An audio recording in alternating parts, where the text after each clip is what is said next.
Bueno, vamos a dar comienzo entonces a este webinar en el día de hoy. Buenas tardes a todos, muchas gracias por estar presente. Mi nombre es Natalia Carruego Matamoros, soy la directora de InterOncology. En nombre de todo el equipo le damos la más cordial bienvenida al webinar y tendremos un evento muy interesante esta tarde con médicos invitados como panelistas de alto currículum académico y de sólida trayectoria, tanto del sector público como del sector privado. El propósito que nos reúne en el día de hoy es el abordaje del cáncer y COVID-19 en Costa Rica, tema de sumo interés actualmente en la sociedad. El objetivo de estos seminarios es la formación médica continua en los diferentes países, con temas de interés relacionados con la oncología, la radioterapia y los cuidados paliativos. Misión que InterOncology viene desarrollando en Latinoamérica en los últimos años. Voy a pasar ahora a presentar a nuestros distinguidos panelistas invitados, a quienes les agradecemos su aporte y participación en la educación médica continua, y también les comento cómo será la dinámica de este seminario. Para comenzar, las primeras charlas serán dadas por el doctor Cristian Blanco Chan, decano de la Facultad de Medicina, UNIBE, con un doctorado en oncología por la Universidad de Salamanca, un máster en tratamiento de soporte en el enfermo oncológico avanzado, y una especialidad en carcinogénesis química en la misma universidad. Además, el doctor tiene un diplomado en salud pública por el Instituto Carlos III de Madrid en España y ha sido exsecretario general del Consejo Nacional de Cáncer en Costa Rica. Hoy el doctor nos presentará en breve el impacto del coronavirus en la educación superior universitaria y sus recomendaciones. Seguidamente tendremos una rueda de preguntas donde ustedes, los participantes, podrán escribirlas y cuando termine la charla del doctor, él mismo contestará a esas preguntas. Al finalizar, daré paso a la siguiente panelista, la doctora Elizabeth Campos Zárate, farmacéutica del Centro Nacional del Dolor y Cuidados Paliativos, máster en Cuidados Paliativos. La doctora expondrá sobre la patogenia del virus y aspectos microbiológicos de la enfermedad. Y luego de las rondas de preguntas con la doctora, continuaremos con el doctor Alejandro Vargas Bermúdez. El doctor es médico presidente de la Asociación Costarricense de Medicina Paliativa y Medicina del Dolor. Trabaja actualmente en el Centro Nacional del Dolor y Cuidados Paliativos de Costa Rica y nos presentará a propósito de qué efectos producirá la COVID-19 en la sociedad y en los cuidados paliativos. Seguidamente, y no menos importantes, tendremos las dos últimas charlas, que serán las de los doctores Daniel Ulate Gómez, especialista en medicina familiar y atención domiciliaria del Hospital San Juan de Dios de Costa Rica, máster en cuidados paliativos, profesor de posgrado de medicina familiar en la Universidad de Costa Rica y coordinador de la Cátedra de Salud Comunitaria de la UCIMED. El doctor disertará sobre la afectación y respuesta del sistema de salud costarricense ante la pandemia, entre la pandemia. Y finalmente, el doctor Rolando Ruiz, médico especialista en oncología radioterápica, presidente de la Asociación Costarricense de Oncología Radioterápica, máster en oncología clínica, máster en aplicaciones tecnológicas avanzadas en oncología radioterápica, miembro activo de la ESTRO y de las Sociedades Internacionales de Radiocirugía y de la Radiocirugía Estereotáctica. El doctor abordará el impacto del COVID-19 en los pacientes con cáncer y sus tratamientos de radioterapia. Les agradezco una vez más a todos por estar aquí. Esperamos sea de gran aprovechamiento este seminario. Recuerden que al finalizar cada charla podremos hacer preguntas. Entonces comenzaremos con el doctor Cristian Blanco Chan, a quien doy la palabra. Hola, buenas tardes a todos los compañeros que nos acompañan aquí en este panel que vamos a conversar esta tarde, y además a todos los que se nos unen a través de internet en este webinar sobre esta temática realmente tan inédita. Definitivamente, siempre lo afirmo, si me lo hubiese preguntado quizás hace escasos 6 meses, no hubiese tenido las respuestas para muchas cosas que actualmente están sucediendo alrededor de la pandemia, alrededor de este fenómeno no solamente epidemiológico, sino también social y económico, y que no solamente es local, sino que es global en todo el mundo. El tema que me toca a mí participar esta tarde es un tema muy relevante con respecto a la prevención precisamente de la enfermedad. Recientemente, casos tal vez 3 o 4 días, el grupo corporativo Las Pau Harvard junto con el Grupo Cartagena, que es un grupo de académicos de las Américas, elaboró una declaración muy importante con respecto a la posición de las universidades y el COVID-19. Esta declaración, que está disponible en el sitio web de la SPAU Harvard, la pueden encontrar, está en todos los idiomas que se hablan en las Américas, pues describe algunos puntos importantes que tenemos que tomar en cuenta las instituciones de educación superior para la atención, no solamente de la enfermedad como tal, sino también del proceso de enseñanza-aprendizaje, que es nuestro objetivo de ser de las instituciones educativas. Entre ellas, pues está obviamente los temas relacionados a la prevención de la enfermedad mediante el lavado de manos, la identificación de síntomas o de personas con síntomas sospechosos, y también una serie de recomendaciones que tienen que ver con la virtualidad y la educación en línea.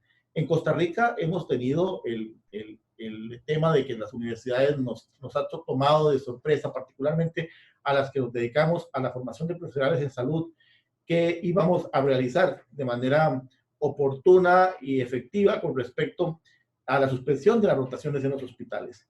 Yo siempre lo afirmo también de que los estudiantes son parte de esa población hospitalaria itinerante que no solamente tiene que ver con los pacientes que están internados, sino también con el personal de salud y con ellos, que en sus diferentes grados, ya sea grado o posgrado, pues participan en las intervenciones con los pacientes, muchas veces solamente de manera observacional, pero que al estar expuestos a algún factor de riesgo, pues puede convertirlos también en potenciales candidatos a enfermarse si no se toman las medidas adecuadas. Esta declaración es un documento muy importante, es realmente único en este momento. En todo el mundo, como lo decía, es un tema global, las universidades se han visto impactadas, hay universidades que prácticamente han cerrado por lo que este primer semestre, otras apenas están pensando que van a realizar para la segunda mitad del año. En Costa Rica, pues todas las universidades hemos tomado las medidas, como les digo, en primer lugar preventivas, para que los estudiantes tengan la seguridad de no exponerse a un riesgo innecesario en el momento en el cual todavía la pandemia está presente en el país desde el punto de vista de casos nuevos, aunque los casos de Costa Rica realmente son significativamente menores que otros países de Latinoamérica, pero igual no tenemos que mantener siempre la guardia y mantener siempre la prevención. Invito a leer el documento, que es un documento de consenso, que es un documento importante, que es un documento de referencia, porque viene también a darle una perspectiva distinta al paradigma educativo. No solamente propiamente la parte de la enseñanza, sino también la acreditación de las carreras. En el caso de Costa Rica, por ejemplo, con el SINAES, que tiene que ver con plantear alternativas también a esa obligatoriedad de que muchos de los actos sean presenciales. Anteriormente hablábamos muchas veces de que una actividad se realizaba con éxito si teníamos un foro con 200 o 300 personas en un sitio específico. Ahora, a través de estas maravillosas tecnologías disruptivas, estamos reunidos con muchas personas y todos estamos, pues, guardando las medidas de seguridad con respecto a evitar el contagio de la enfermedad. Yo creo que realmente en ese sentido se vinieron a cambiar una serie de códigos sociales y de códigos educativos que anteriormente estaban muy presentes, pero que ahora vamos a encontrar otras formas de trabajarlos. Decía los foros por decir algo, pero también entran aquí otras partes del proceso de formación de los muchachos en las universidades, como es el trabajo comunal universitario, tradicionalmente muy presencial. Ahora se están valorando los modelos de trabajo a partir de modelos en línea de cooperación con ONGs de pacientes, por ejemplo, que necesitan de estudiantes que les ayuden para mantener sus redes sociales, etcétera. Entonces, realmente hay un replanteamiento y una reflexión de todo lo que es el proceso educativo. Tradicionalmente, en el caso de la medicina, siempre ha sido un tema muy puntual, la parte de docencia, de didáctica, la parte de enseñanza, aprendizaje, y la parte de evaluación, pues siempre se ha visto como un producto aparte, sin embargo, muy relacionado a lo que es esta presencialidad. Creo que quizás es uno de los retos más grandes que esta tarde manifiesto con respecto a esta formación o a este proceso que estamos llevando de pasar de la presencialidad a la formación en línea o a la clase virtual o al aula virtual, es el tema de la evaluación, ¿verdad? Yo he visitado muchas universidades alrededor del mundo y ninguna tiene la receta perfecta con respecto a cómo hacer los exámenes en línea. Sin embargo, todos hacen un esfuerzo por garantizar que el proceso educativo sea de calidad, que se mantenga, que esté presente de una forma tácita y que al mismo tiempo pues, garantice la formación de los profesionales. Entonces, todas las universidades en Costa Rica, tanto las públicas como las privadas, estamos en este proceso de reflexión, de adaptación, ¿verdad? Tomando en cuenta el bienestar de los estudiantes, también de las familias. En un momento determinado, por ejemplo, los médicos internos, que son realmente estudiantes de último año de la carrera, tuvimos también que retirarlos de los hospitales, puesto que están expuestos y no tienen todos los, digamos, todos los beneficios que pueda tener un profesional como tal, debidamente colegiado y funcionario de algún hospital, ¿verdad? Es una medida que se tomó precisamente no solo para protegerlos a ellos, sino también a sus familias, al entorno. Muchos tienen adultos mayores en sus casas y realmente la idea era que no se convirtieran ni en vectores ni tampoco en pacientes propiamente de la enfermedad. Dichosamente, en el caso, por ejemplo, de la población universitaria global, pareciera, aunque no tenemos los datos completos, pero que no están dentro del grueso de los casos positivos por el COVID-19. Eso significa que estamos haciendo bien las cosas, las universidades en general de Costa Rica, al tratar de prevenir el contagio, evitando la presencialidad. Eso es algo importante, realmente, ¿verdad? Como le digo, no tenemos todos los datos, pero sí tenemos generalidades de que eso ha prevenido bastante la presencia de la enfermedad en la comunidad universitaria, tanto de estudiantes como de profesores. Algunas recomendaciones también en ese sentido son importantes. Yo creo que hay que replantearse el hecho también de cómo son los accesos a los edificios, a las instalaciones de las universidades, y no necesariamente son las universidades que dan o damos carreras de salud, sino también en general todas las universidades. El tema del lavado de manos, que antes se veía como un proceso que ibas a hacer, si ibas a tener un escenario o una actividad con un paciente en particular, creo que ahora debe ser algo cotidiano, igual que el distanciamiento social, el tema del abrazo, del constante, digamos, contacto físico entre las personas. Creo que también ha hecho que nos vengamos a replantear cómo deben ser esos códigos sociales a la hora de plantearnos las actividades. Nosotros, por ejemplo, tradicionalmente tenemos una vez al año un encuentro de egresados y esta vez lo tenemos que plantear virtual. Entonces todos se van a unir en línea y vamos a realizar una actividad muy parecida a esta. Entonces, todas esas tecnologías realmente es una bendición que hayan estado presentes antes de la pandemia y ahora el reto es utilizarlas de manera efectiva, definitivamente. Es importante no solamente trabajar la calidad de los programas, sino también trabajar la formación de los profesores. Muchos de los profesores todavía tienen algún temor con el tema de manejar herramientas virtuales. Lo decía anteriormente, lo del examen, que es muy comprensible, el hecho de no tener la presencialidad del estudiante en una aula, sino que el estudiante lo está realizando desde su casa, posiblemente hasta desde su celular. Todas estas cosas son importantes tomarlas en cuenta y por eso es que en las universidades también hemos invertido un espacio importante de las actividades diarias en preparar a los profesores. Algunos van muchísimo más rápido, otros van un poco más lento, pero lo cierto es que todas las universidades de Costa Rica hemos estado en este proceso de virtualización de la mayor parte, digamos, de nuestra oferta académica.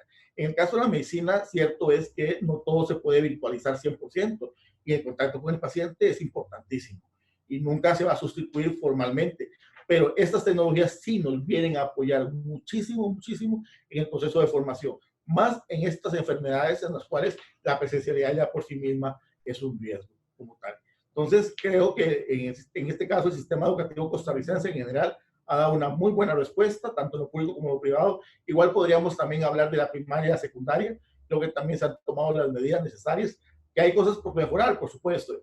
En este caso, en esta enfermedad, estamos todos los días aprendiendo algo nuevo. Yo siempre lo digo, no teníamos tratados ni grandes libros con respecto al COVID-19 y muchas cosas desde cómo es la autopsia del paciente la estamos aprendiendo nomás hace un par de meses o recientes semanas cuando salen los primeros informes. Y todavía nos toca muchísimo más por aprender eventualmente conforme se vayan descubriendo más cosas. Aquí en Costa Rica también, que no quiero dejar de lado, decir también hay muchas universidades trabajando en la parte de desarrollo de dispositivos, desde el punto de vista de dispositivos para respiradores, dispositivos que pueden ayudar al tratamiento del paciente crítico y también en el hecho de artefactos que puedan ayudar en la prevención, como son las famosas caretas o máscaras, porque en estos momentos, pues todo lo que es la cadena de suministros a nivel mundial está alterada y no podemos esperar que lo compremos por internet y nos llegue en un par de días. Definitivamente, eso nos ha hecho también a las universidades replantearnos el hecho de que tenemos que dar un producto adicional a la sociedad, que no solamente es el profesional de calidad, sino también la preparación de este tipo de insumos, de instrumentos que se puedan necesitar en caso de una emergencia como esta y donde no exista la capacidad de poder garantizar el suministro de manera rápida y oportuna en caso de necesitarse. Entonces, yo aquí pues voy cerrando mi presentación. Realmente la idea es plantearles los puntos, ¿verdad? Que efectivamente las universidades hemos estado trabajando muy de cerca en la prevención, muy de cerca en mantener el proceso de enseñanza-aprendizaje en los estudiantes, que estamos utilizando las tecnologías disruptivas y todo lo que es digital de manera exponencial y posiblemente vamos a hacerlo muchísimo mejor en un par de meses más todavía, y que estamos también preparados para dar a la sociedad productos o programas que se vayan requiriendo. En ese sentido, sí hemos tenido una unión importante de todas las universidades en el país para llegar a acuerdos y, como les digo, y basados también en estos tipos de documentos que les mencionaba antes a nivel internacional, que son documentos de consenso que nos dan una guía para saber cómo podemos ir orientando nuestras acciones. Así que sería mi intervención. Excelente, doctor. Muchas gracias. Muy claro. Excelente su ponencia. Tenemos dos preguntas que se han repetido, entonces las hemos apuntado, doctor, para... Le voy a hacer la primera que nos llega. Nos preguntan si el impacto en la asistencia virtual de los alumnos, cómo lo ha sufrido la universidad, y también ese impacto, cómo se ven las nuevas matriculaciones. Ok, definitivamente ha existido un impacto, eso, y en todas las universidades, no solamente en Costa Rica, sino en todo el mundo. Como lo decía, hay universidades que todo cerraron y vamos a abrir el próximo año. No en Costa Rica no ha pasado eso, pero sí en otras latitudes. Ha habido un impacto en un primer momento en el lograr trasladar la parte presencial a la parte virtual. Hemos tenido la dicha de contar con las herramientas todas las universidades, ¿verdad? Y el compromiso de los docentes de poder lograrlo y hacerlo de manera efectiva. Recordemos que, por ejemplo, en el momento de Costa Rica declararse la emergencia nacional, ya estábamos con clases presenciales. Entonces nos vimos en la necesidad en un momento determinado de decir, no pueden ir más los chicos a los hospitales porque se pueden contagiar. Entonces teníamos que tomar en cuenta que tampoco podíamos eliminar lo que ya habían hecho o lo que ya habían sido evaluados, sino trasladarlo de manera virtual, en línea, y yo diría que de manera exitosa. Para la rapidez con la que se hizo, definitivamente me parece que fue exitoso. Hay muchas cosas por mejorar, definitivamente, y muchas cosas por aprender, y lo estamos haciendo todos los días. Entonces, definitivamente sí ha habido un impacto, y creo que nos ha obligado a todas las universidades a cambiar y a mejorar las cosas. Nos hemos visto en la obligación de dar ese gran paso que muchas universidades, sobre todo alguna universidad pequeña, le daba más temor, pues nos hemos visto en la obligación de hacerlo para poder aportar el proceso educativo a los estudiantes. Y con respecto al impacto en las matrículas, la parte educativa es algo de que la gente siempre ha mantenido el interés de la inversión, de mantener el soporte en la parte de formación, ya sea de sus hijos, de sus familiares, etcétera. Definitivamente hay un tema económico de fondo, pero no solamente para la parte educativa, es para todo el país y para todos los países. Hay un problema financiero global. Nosotros estamos atendiendo de manera responsable con alternativas de financiamiento y una serie digamos, de condiciones que vienen a favorecer al estudiante. Igual también lo digo por mi universidad, pero sé que todas las universidades costarricenses lo están haciendo también. Muchísimas gracias, doctor. Y la segunda y última pregunta, llegan muchísimas, pero le voy a hacer esta que estaba desde el principio, y nos dice, ¿qué cuidados han tenido las universidades ante los estudiantes o internos que estaban en los hospitales? ¿Cómo han velado por su seguridad? Lo primero, en el caso de los internos, y aunque se les llaman médicos internos, hay que ser muy claro que son estudiantes de último año de la carrera. O sea, siempre tienen esa característica de estudiantes. Por lo tanto, tenemos el deber de cuidarlos y de protegerlos. Nosotros tomamos la decisión de retirarlos apenas o se declaró la emergencia nacional, de dar un seguimiento para ver si alguno presentaba alguna sintomatología, alguna situación sospechosa, ¿verdad? Aún no estaban, digamos, los casos tan reportados. Si no me equivoco, en el caso nuestro, cuando tomamos la decisión, creo que apenas estaba reportado el primero o el segundo caso. No eran más de 3 casos en el país cuando tomamos la decisión de retirar a los médicos internos de los hospitales, y como lo digo, no solamente para proteger el bienestar de ellos, sino también el de sus familias. Entonces, una cosa importante es lo que les mencionaba anteriormente, de preguntar si hay sintomatología sospechosa con respecto a eso, pero que fueron retirados muy tempranamente. Eso es algo importante. Se tomaron medidas preventivas muy rápido, y creo que por eso, en general, todas las universidades tenemos la ventaja de que nuestros estudiantes no engruesan o no forman parte, digamos, de un porcentaje importante de la cantidad de casos positivos que han estado con COVID-19 y que han requerido atención médica. Y lo digo en general, todas las universidades, creo que tomamos esa precaución, retirarlos prontamente. Ahora, en lo otro que decían con respecto a los estudiantes, muy importante es el tema de la no presencialidad, porque generalmente era normal tener grupos de 30, 40 estudiantes en una aula grande. Eso se pasó a una formación en línea y definitivamente a todo el proceso también de repetir una y otra vez las medidas preventivas de lavado de manos, del contacto físico, etcétera. Y creo ahí, no solamente, como insisto, no solamente UNIBE, sino que también el resto de universidades en Costa Rica. Y eso es una ventaja. Creo que el actuar tan rápidamente, en el caso de la educación superior, nos ha evitado realmente tener fatalidades y tener índices de estudiantes o de profesores enfermos. Doctor Blanco Chan, le agradecemos entonces al decano de la Facultad de Medicina UNIBE por su charla. Doctora, hay muchísimas otras preguntas, se las vamos a enviar porque son muchas para poder responder ahora. Y entonces damos paso al siguiente panelista, la doctora Elizabeth Campos.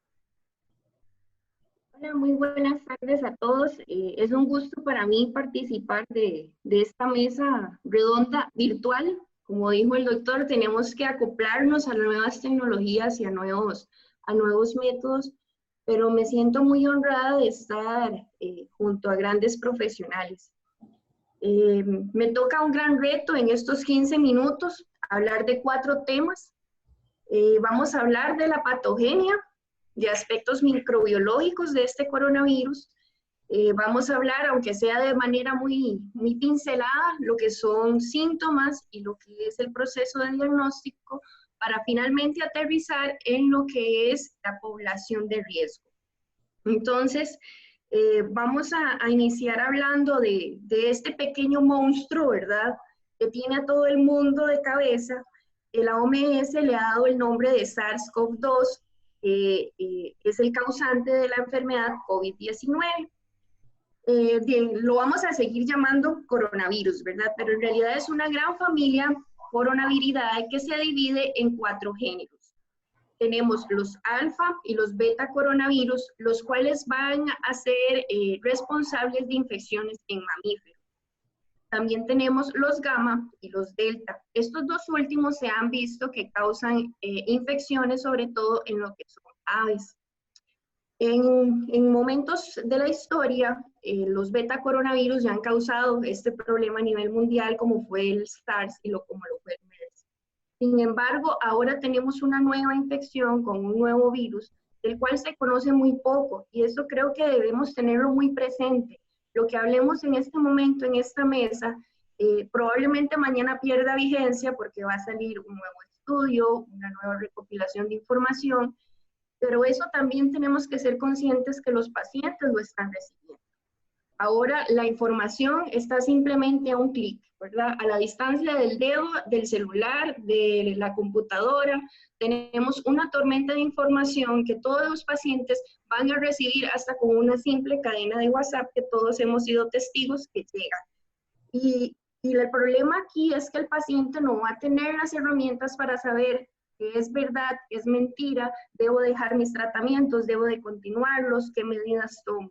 Y ahí es donde entra nuestro papel como profesionales de la salud para poder guiar a los pacientes en cuáles son mitos, en cuáles son realidades, cuál información es verdaderamente importante para ellos.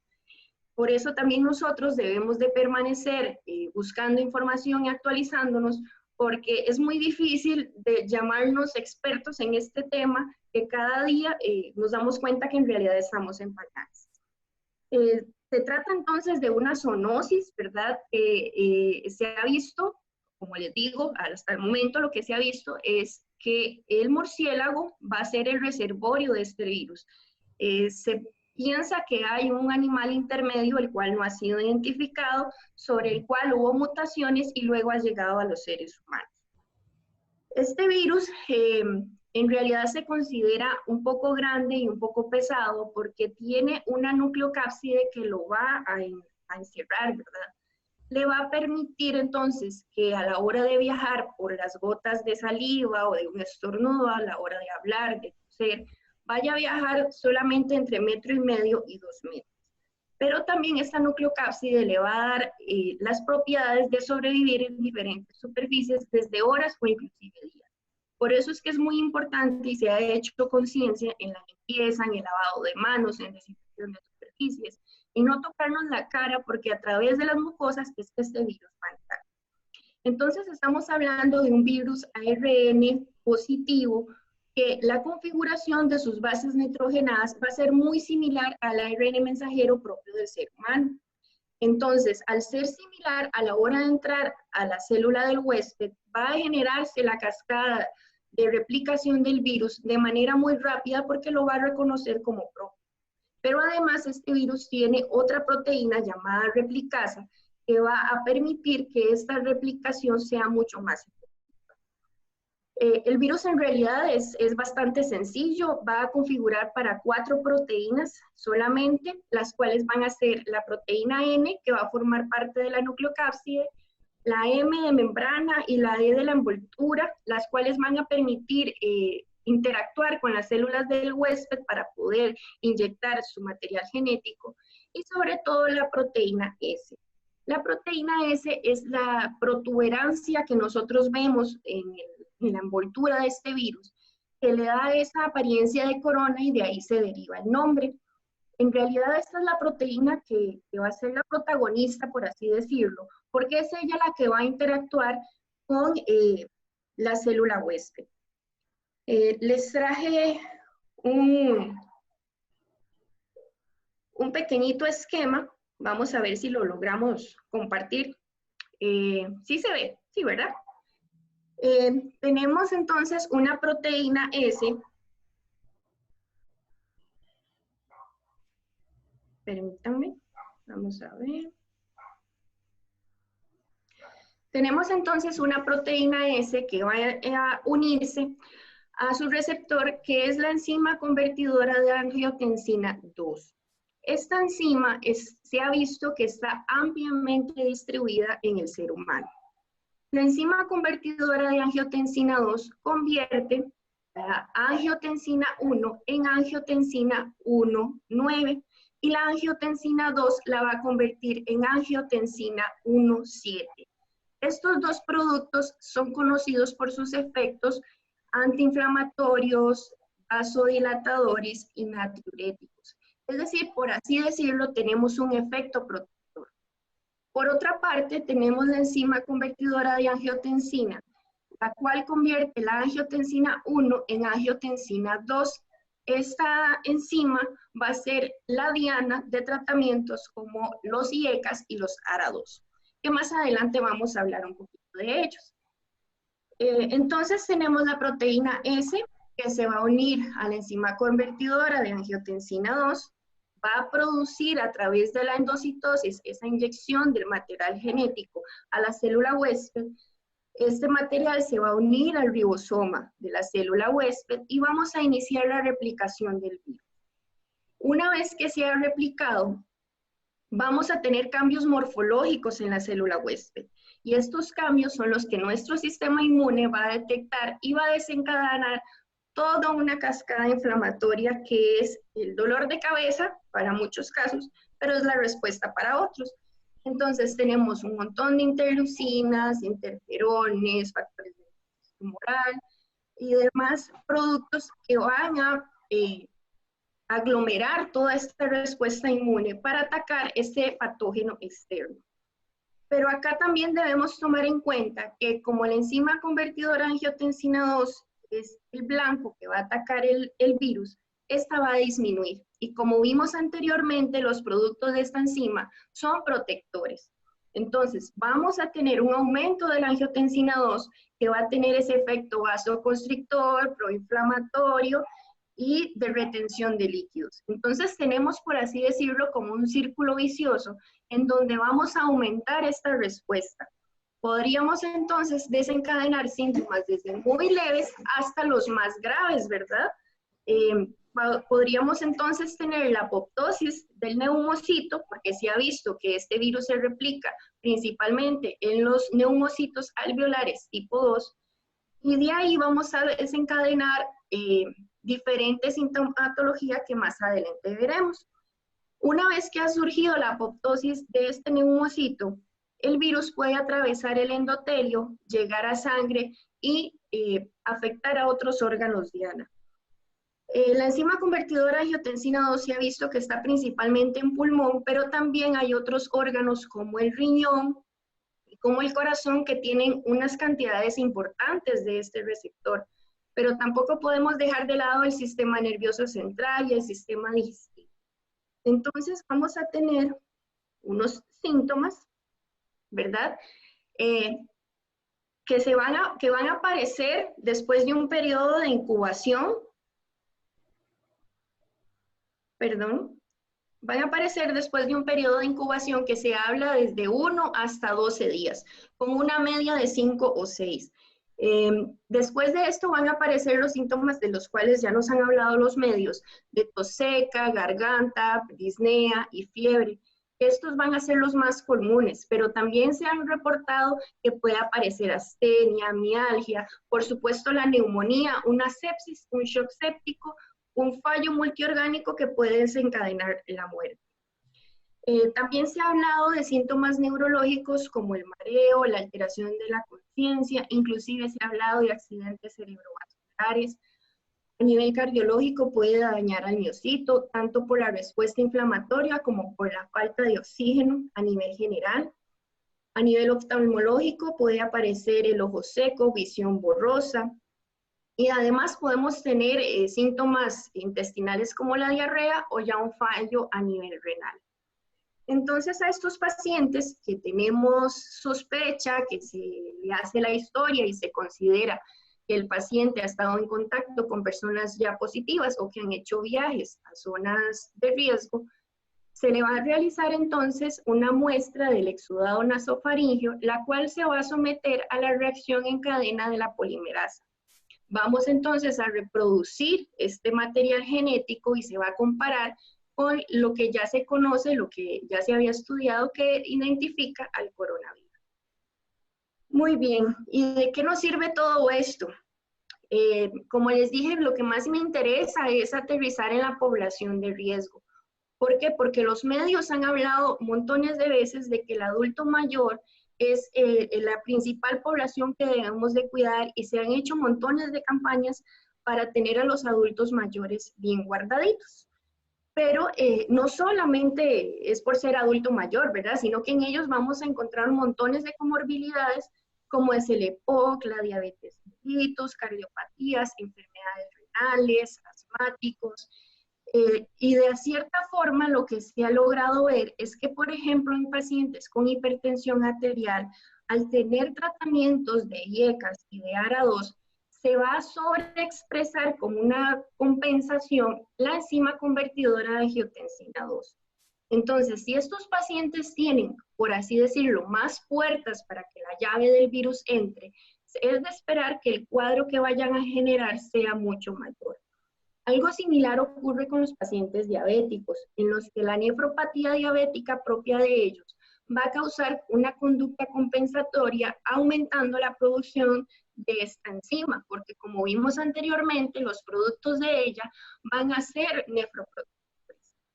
Entonces, al tener un aumento y además que ciertos medicamentos para la diabetes, como las tiazolinedionas, van a aumentar la expresión de esta enzima. Entonces, al igual que la hipertensión, vamos a tener más puertas para que este virus entre. Caso contrario ocurre, por ejemplo, con los niños, que se ha visto que ellos tienen menos expresión de esta enzima y por ende van a ser menos problemáticos, menos síntomas y menos riesgo a la hora de infectarse. Pero todo está muy bien, todos conocemos de los hipertensos y de los diabéticos, pero ¿qué pasa de nuestros pacientes en cuidados paliativos y en oncología? Ellos también son pacientes de riesgo. Inclusive hay ciertos artículos en otros países que ya han tenido más tiempo y más exposición al virus, en el que los análisis retrospectivos han visto que los pacientes inmunosupresos o que tienen una historia de los últimos 5 años enfrentarse a un proceso de cáncer, tienen menos herramientas para defenderse de este virus. Recordemos que no hay un tratamiento específico, así que dependemos de nuestro sistema inmune para podernos defender de ello. Y si tenemos un compromiso a este nivel, es de esperar que la respuesta no vaya a ser tan favorable.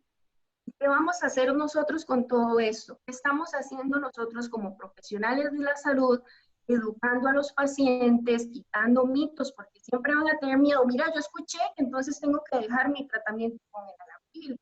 Entonces voy a dejar, como dijeron que el ibuprofeno, voy a dejar entonces también mi tramal. Tenemos que ser entes que eduquen a este tipo de pacientes, que saquemos de temores, pero no solo eso, tenemos que velar por la protección de estos pacientes. El paciente oncológico es un paciente que demanda muchísimo del sistema de salud.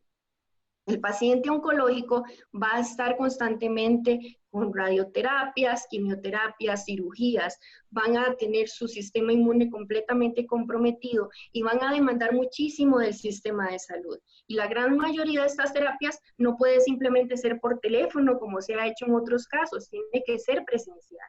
Así que debemos de levantar todo un proceso de protección para resguardar ese tipo de población de riesgo, que pueda tener acceso al sistema de salud, porque también tenemos un sistema de salud que se está llenando para poder atender los pacientes que han salido positivos, pero también tenemos que dejar espacio para estos pacientes puedan tener un libre acceso al sistema de salud y poder enfrentar un proceso que de por sí ya es peligroso.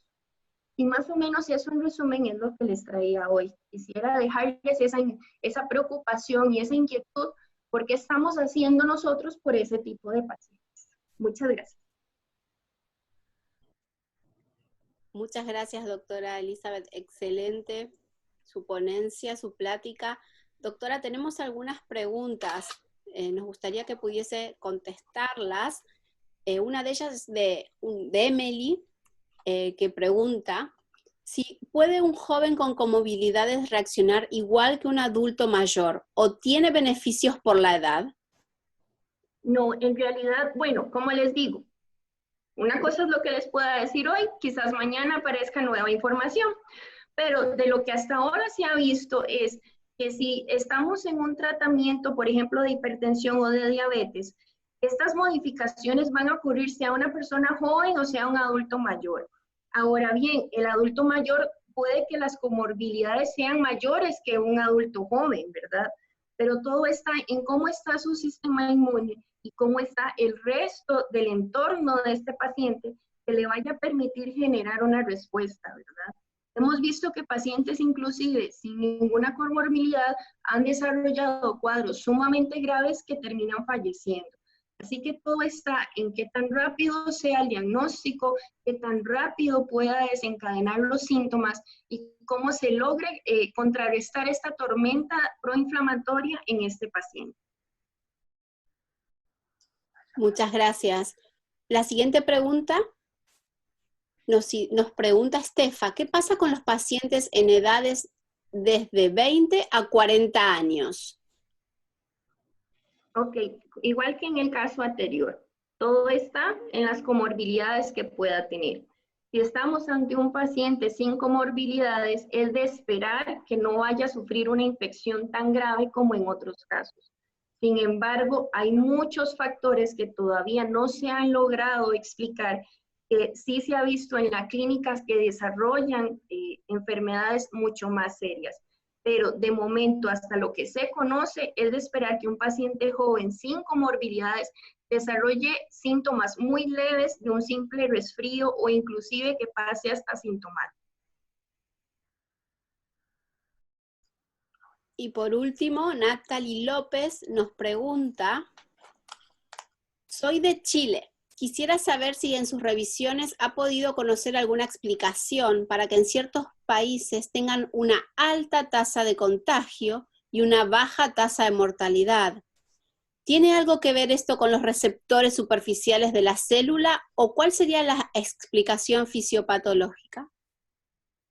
Lastimosamente no le tengo la respuesta. No he encontrado un análisis profundo al respecto, sobre todo en lo que sea muy bioquímico, por así decirlo, pero sí podríamos considerar mucho de la cultura, ¿verdad? Que puede ser muy diferente entre una frontera y otra. Hemos visto en diferentes países cómo diferencias culturales a la hora de, por ejemplo, proclamar una cuarentena, cómo hay países que simplemente las personas reaccionan de una manera, se guardan en sus casas, y como otras poblaciones, por su propia cultura también, no hacemos tanto caso como los ticos, ¿verdad? Así que no le puedo responder en cuanto a la parte ya muy bioquímica, pero sí me podría expresar en cuanto a la parte cultural, como sí se ha visto, ¿verdad? El distanciamiento social sí tiene muchísimo peso en cuanto a la propagación del virus. Muchísimas gracias, doctora Campos. Entonces, con usted finalizamos su charla. También comentarles a todos los panelistas que además de los presentes de Costa Rica, nos están escribiendo de Honduras, de México, de Chile, de El Salvador, de República Dominicana y de Uruguay.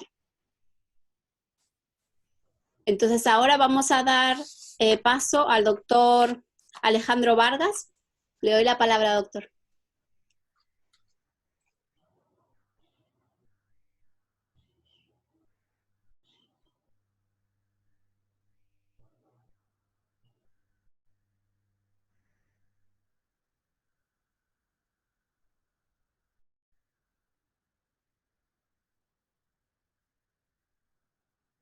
Hola, ¿me escuchan? Ahora sí. Bueno, muchísimas gracias, como decía, al Grupo Interoncology por la invitación, a los panelistas del día de hoy en este webinar tan importante, a todos ustedes que están siguiendo la transmisión desde sus casas. Yo preparé una pequeña presentación para guiar las principales ideas que me gustaría transmitirles el día de hoy. Voy a compartir la pantalla en este momento. Y yo les voy a hablar sobre los efectos que producirá la pandemia por el coronavirus en la sociedad y en los pacientes de cuidados paliativos. Como se ha visto a través de la historia, las crisis, las grandes crisis a nivel de global, siempre nos han dejado muchas enseñanzas, no solamente cosas negativas. Y yo creo que en esta ocasión también debemos de resaltar esos aspectos puntuales, positivos que nos está dejando esta pandemia. Yo me voy a referir sobre todo a lo que es el impacto en la salud, pero no hay duda que entre las cosas más importantes que vamos aprendiendo es poder valorar muchas cosas que tal vez estábamos considerando que eran inherentes al ser humano o a nuestra sociedad. El valor a ese contacto social, a esa interacción social, el valor a poder salir de la casa sin ninguna limitación, el valor a participar de eventos sociales masivos, el valor de visitar familiares que se encuentran lejos de nuestro hogar, el valor que tiene la enseñanza primaria, secundaria, universitaria, como lo mencionaba el doctor, y también esto nos ha abierto el panorama de que en situaciones de crisis la enseñanza virtual juega un papel muy importante. El papel del teletrabajo también son cosas que definitivamente en algunos lugares le hemos estado de, demostrando el valor que tienen esas situaciones.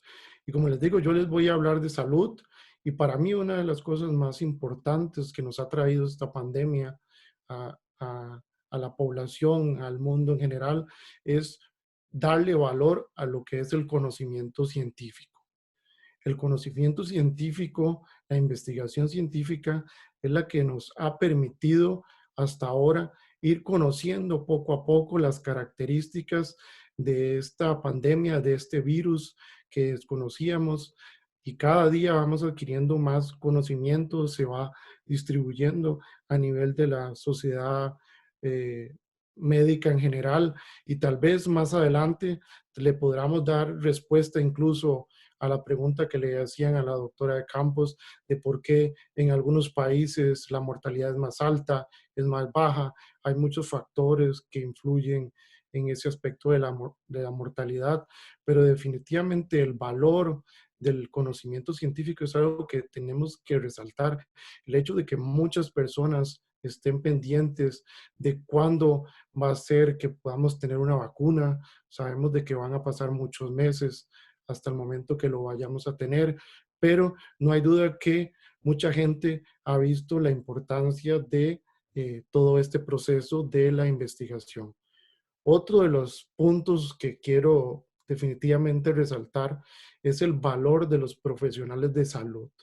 Esta pandemia alrededor del mundo ha permitido de que la población en general sepa valorar el impacto que tiene el profesional de salud en nuestra seguridad, que el profesional de salud puede muchas veces hacer la diferencia entre la vida y la muerte, y por eso yo incluso insto a que el aplauso que se venía dando diario en muchas partes del mundo se mantenga a través de los días, y que no se olvide una vez terminada la pandemia de que los profesionales, a diferencia de la salud, a diferencia de otros profesionales que pueden trabajar desde su casa, que pueden quedarse en casa, los profesionales de salud tenemos que enfrentarnos directamente y estar en contacto con la persona enferma. Entonces definitivamente ese valor es clave.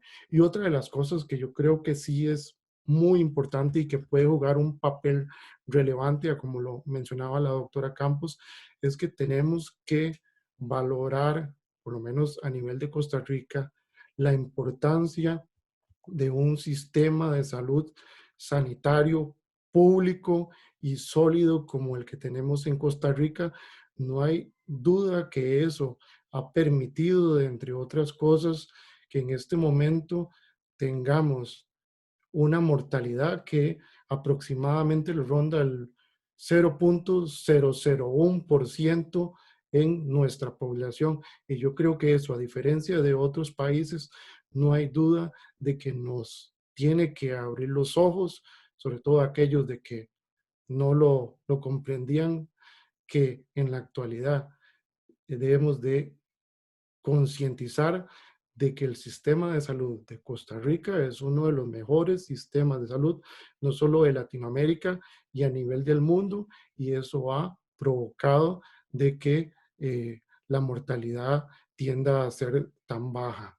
No hay duda que no podemos dejar de lado el, el, el aporte de la población en general, quedándose en sus casas, siguiendo las recomendaciones del Ministerio de Salud, siguiendo las recomendaciones de los demás profesionales de la salud que se encargan de transmitir cuáles son las principales recomendaciones, pero como les insisto, el valor que debemos darle a nuestro sistema de salud costarricense debe estar muy por encima, y debemos de estar muy orgullosos todos los costarricenses de esto que les estoy mencionando.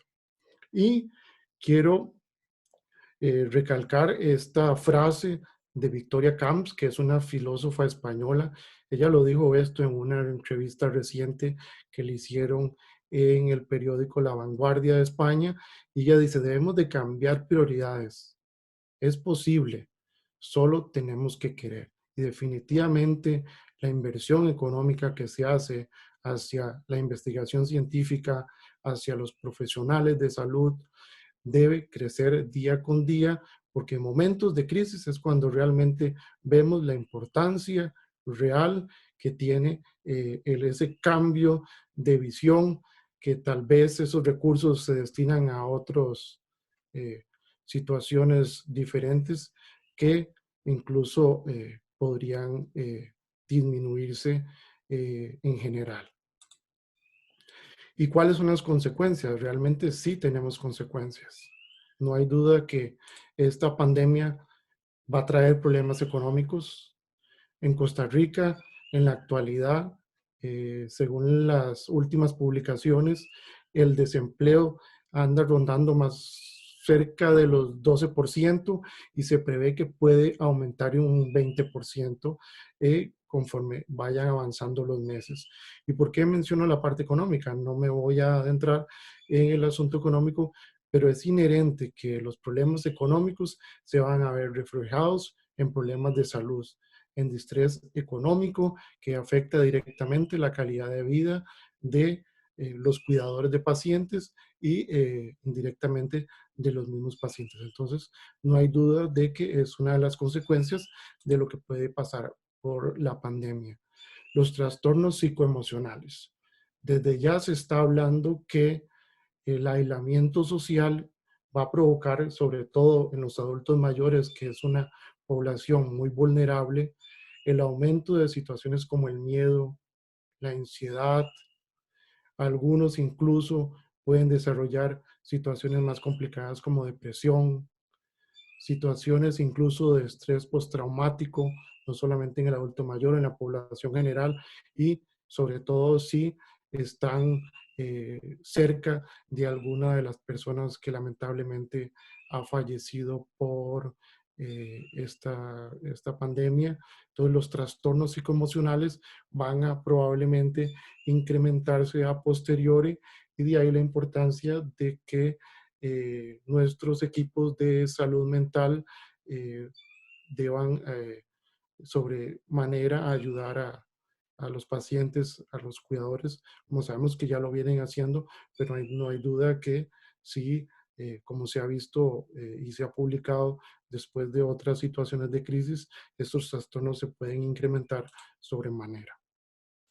Otro de las situaciones, y lo menciono porque, bueno, es uno de mis temas de estudio que más me gusta, el insomnio, y les quiero presentar esta pequeña encuesta que se ha hecho en redes sociales, que implementamos desde el 6 de este mismo mes y vemos que han participado 423 personas.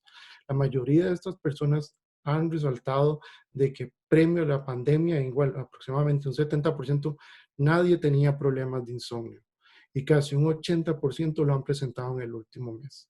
Y son personas que van desde los 18 años hasta los 69 años. La mayoría son costarricenses, pero también tenemos personas de otros países de Latinoamérica y el insomnio definitivamente es una de las situaciones que se está presentando en la actualidad y sabemos que se puede cronificar a través del tiempo con las consecuencias directas a la salud que conocemos que puede afectar el hecho de no dormir adecuadamente en las noches. Ya directamente lo que son los efectos de la salud y pensando en nuestra población de cuidados paliativos, población de enfermedades avanzadas, población que padece dolor crónico, vemos que se prevé que a posteriori, una vez terminada la pandemia, puede haber un incremento en lo que es el dolor no controlado, la ansiedad, la fatiga. Sabemos que los factores psicoemocionales impactan directamente en el control de síntomas de estos pacientes. Entonces, podemos de la misma forma prever que algunos pacientes que no duermen bien van a tener más dolor, más ansiedad, más fatiga y otros síntomas relacionados directamente en los síntomas y el impacto directo a la calidad de vida.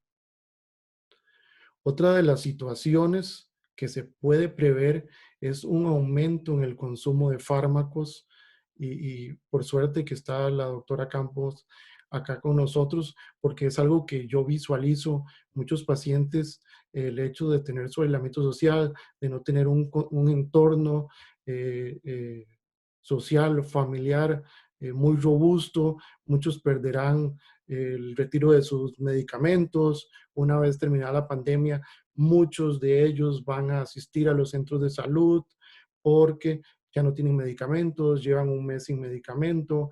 e incluso muchos de ellos también puede que empezaran a utilizar medicamentos no recetados por médicos que escuchan en las mismas redes sociales, que a veces personas que no miden las consecuencias que pueden tener y recomiendan X o Y fármaco y al final se empiezan a acumular medicamentos que a futuro, e incluso los mismos pacientes al no tener una supervisión sobre esos medicamentos, que muchas veces no se preguntan, siguen utilizando por un periodo prolongado de tiempo que incluso lo que puede producir son efectos secundarios.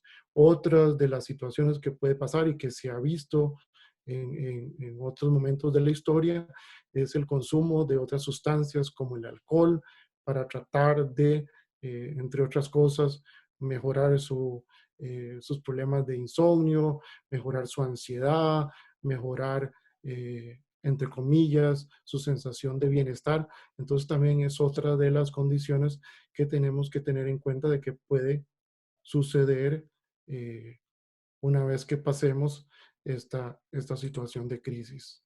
Y no podemos dejar de lado para nada los cuidadores de los pacientes con enfermedades avanzadas. Les repito, muchos de ellos puede ser que solo tengan un cuidador que probablemente llegaba otra persona a ayudarles, pero por la situación de aislamiento no van a poder presentar. Entonces esos mismos cuidadores van a sobrecargarse todavía más el cuidado de sus familiares y eso se va a ver reflejado con el tiempo. O ellos también con el deseo de no exponer a sus familiares que tienen factores de riesgo, tienen enfermedades avanzadas, son adultos mayores, también evitan de que lleguen otras personas, como es la recomendación, y eso hace que vayan poco a poco sobrecargándose en lo que es las actividades de cuidado. Ellos también, los cuidadores, que son súper importantes y tenemos que cuidarlos, van a estar expuestos a todo esto que les estoy mencionando, a las malas noticias, al fallecimiento de gran cantidad de personas, sobre todo en otros países, el no dormir. Entonces, ellos son otra de la población que probablemente se va a ver afectada, como les digo, a futuro. Y ya para terminar mi intervención, también otra frase de otra filósofa española, que ella lo que menciona, Adela Cortina, es que no sobreviven los más fuertes, sino los que se apoyan. Y realmente eso es clave.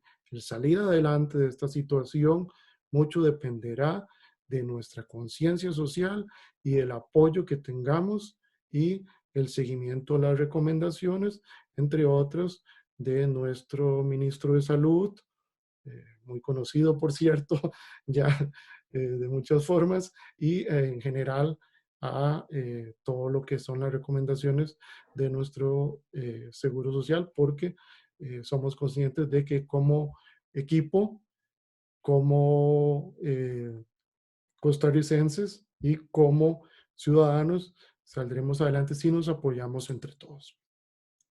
Les dejo mis contactos por cualquier cosa, tiene mi correo, contacto, redes sociales, por alguna duda, algún comentario o alguna persona que quiera ahondar sobre el tema. Muchas gracias.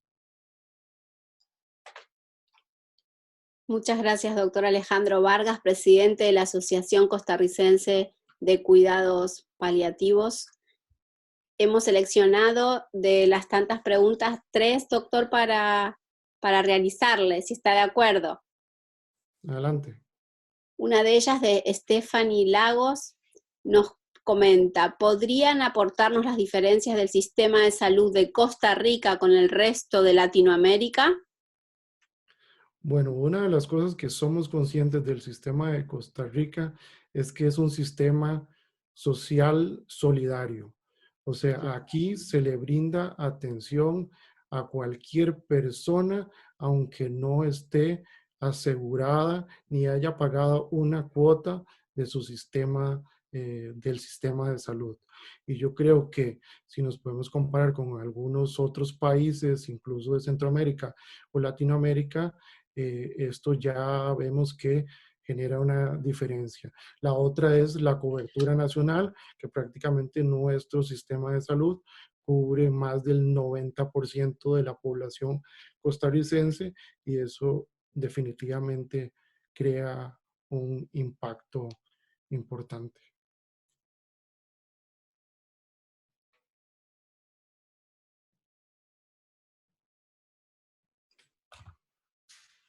Reformulo la pregunta, doctor. Nadia desde Argentina les pregunta si los profesionales de la salud en Costa Rica tienen acceso a los elementos de protección o son limitados.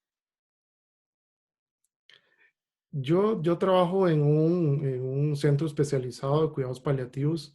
Tengo que ser consciente de que no estoy en contacto directo con población sintomática, pero aún así en nuestro centro se formó un grupo de trabajo que ha seguido las recomendaciones nacionales y mundiales y en la actualidad, aunque la mayoría de nuestras consultas son por llamada o por videollamada, cada vez que se presenta un paciente que no pudo contestar la llamada o se encuentra en una condición de mal control de síntomas, se cumplen todas las recomendaciones con la mascarilla, los anteojos, los guantes. Si por casualidad tuviera alguno de los síntomas respiratorios sospechosos, también tenemos batas y en general yo creo que eso, como alrededor del mundo, ha ido progresando poco a poco de acuerdo a las recomendaciones, pero sí puedo dar fe de que la protección hacia el trabajador de la salud ha sido, sobre todo, podríamos decir en el último mes, bastante apropiada. Y por último, doctor Lorena le pregunta si han tomado algunas estrategias para el duelo anticipado para encarar lo que se viene con la pandemia. Pues sí, en nuestro centro incluso se creó un lineamiento para el manejo no solamente sintomático de los pacientes, el manejo de la sedación paliativa, sino que también se incluyeron apartados en lo que es el aporte que puede generar trabajadoras sociales, el aporte fundamental de psicología, que incluso ellos siguen muy de cerca cada caso de los pacientes, como les mencionaba, por videollamada, e incluso se tiene un plan bien establecido para el seguimiento de los familiares que tuvieran algún fallecimiento relacionado o no con la pandemia durante este proceso que estamos sobrellevando en estos meses. Muchas gracias, doctor Vargas. Entonces finalizamos su ponencia y damos ahora paso al doctor Daniel Ulate Gómez.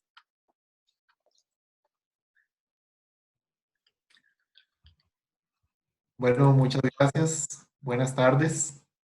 Agradezco a Interoncology por la invitación para participar de este evento y felicito a los compañeros por las charlas anteriores que han sido de alta calidad. Voy a compartir una presentación que traigo para este tema.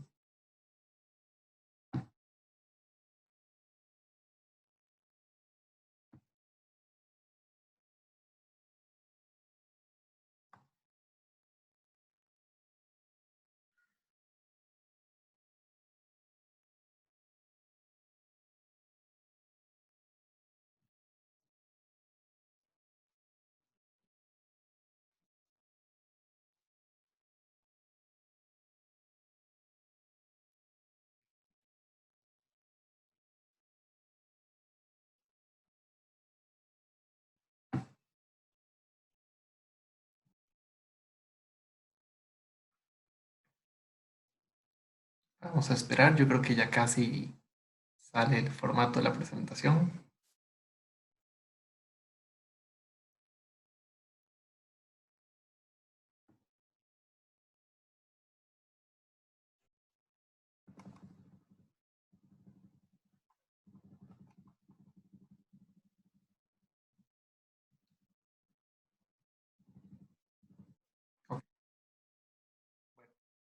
La idea de estos 15 minutos es hablar acerca de la afectación y la respuesta del sistema de salud de Costa Rica.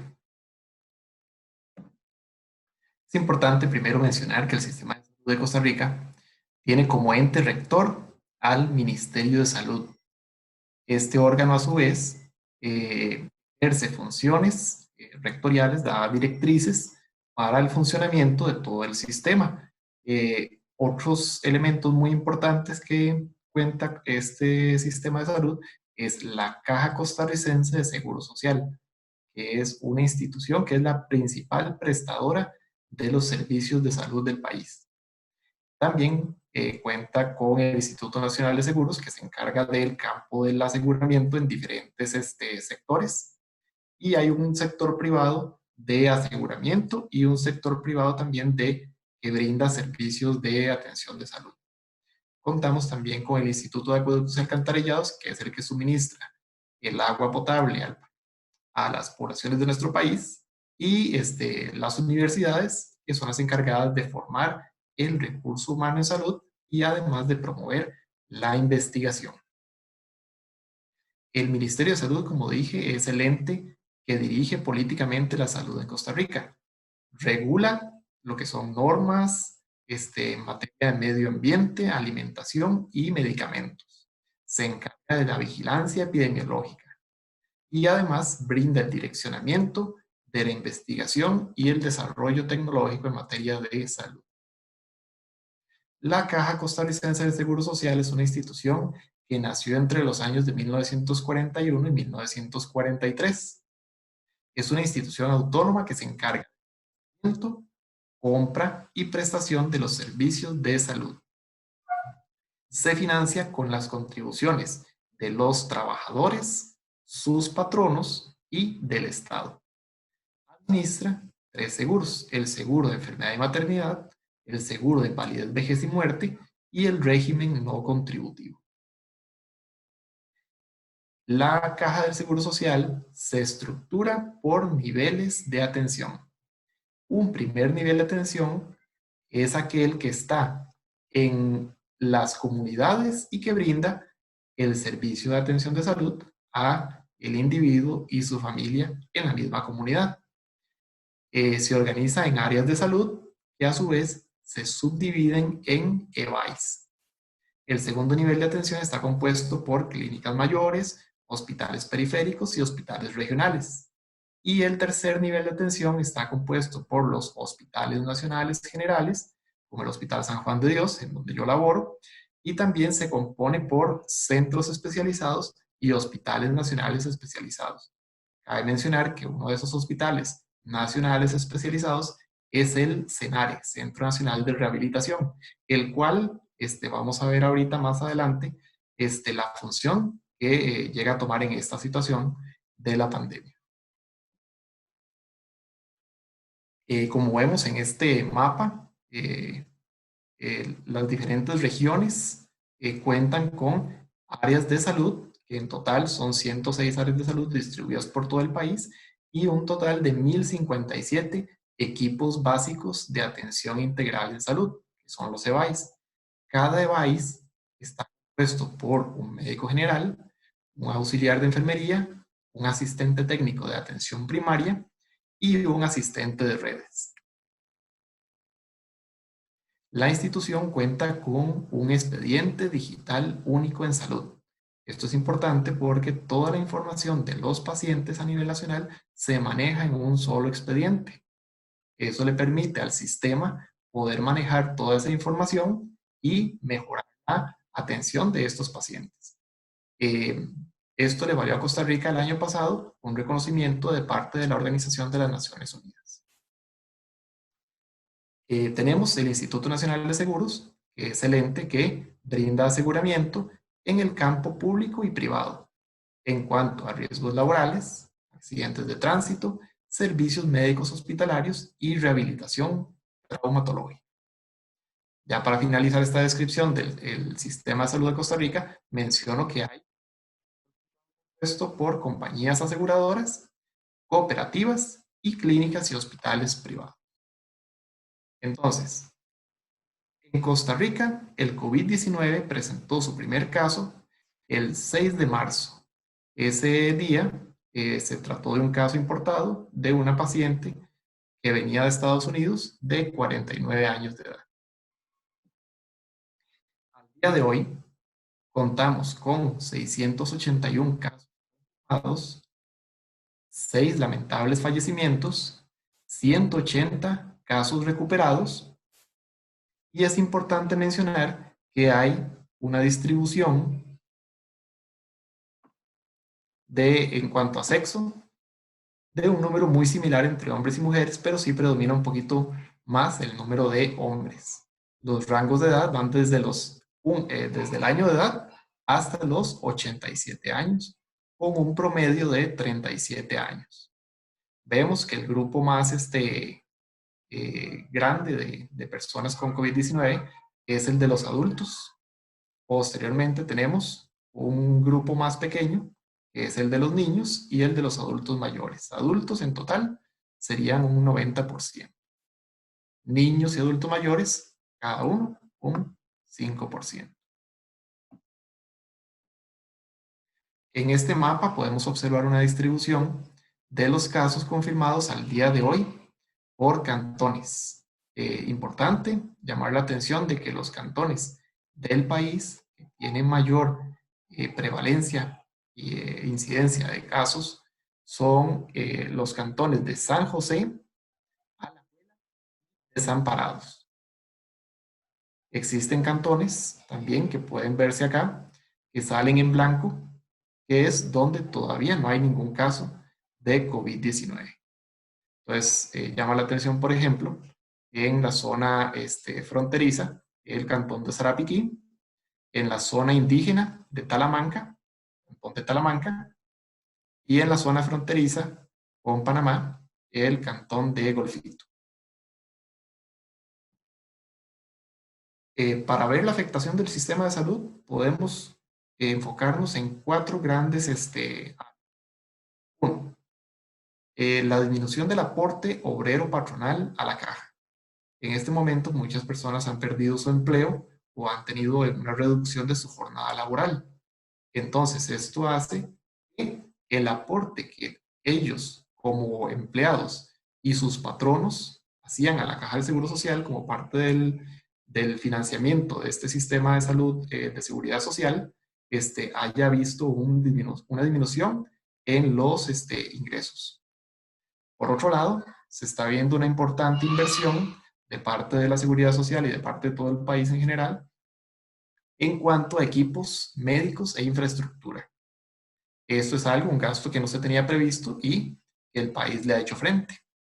Por otro lado, también tenemos que se han cancelado consultas médicas, cirugías y procedimientos selectivos, que por sus características no son susceptibles de una atención por medio de una teleconsulta.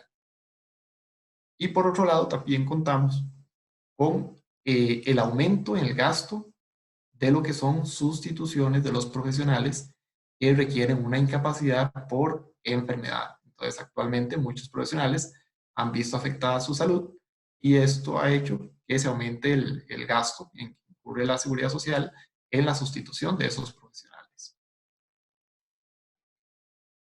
¿Qué medidas ha tomado el gobierno? Entonces, el gobierno ha mantenido una información que ha sido constante a la población. Eso siguiendo los lineamientos de la Organización Mundial de la Salud.